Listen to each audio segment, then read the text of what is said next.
باقی فرقے بیٹا بالکل ٹھیک ہے، یہ فرقے لوگوں نے آپ گڑھے ہیں، بالکل دین اسلام کی بربادی کا باعث ہیں۔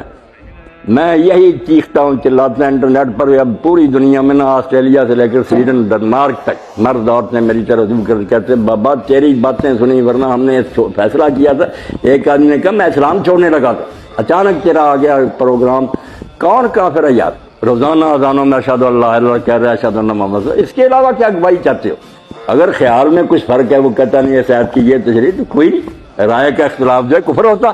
کفر یہ ہے کہ وہ معاذ اللہ کہہ دے کسی وقت بد نصیب کہ میں محمد رسول اللہ کا رسول نہیں مانتا، یہ حد پار کر دے گا، کافر ہو جائے گا۔ جب اس کو مانتا نا، اس کے اندر رہ کر وہ کہتا ہے یہ حدیث صحیح ہے، یہ ضعیف ہے، یہ حدیث کا کوئی بات نہیں، یہ علمی تحقیق ہے، اس سے کوئی کافر نہیں ہوتا، نہ وہ ہمارا بھائی ہونے سے نکلتا۔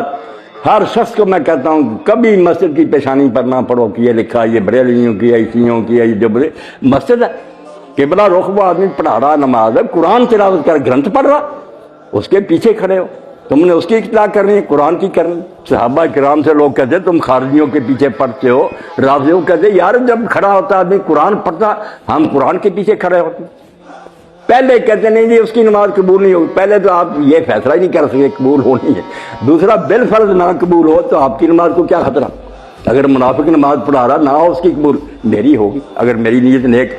رسول اللہ کے پیچھے منافق پڑھتے تھے، کوئی فائدہ نہیں ہو۔ ہر آدمی اپنی نماز کی فکر کرے، امام کے بارے نہ سوچتا رہے کہ فلاں کے پیچھے پڑھ لی تو قیامت آ جائے گی۔ سب آپ کے بھائی ہیں، سب کے پیچھے نماز پڑھیں۔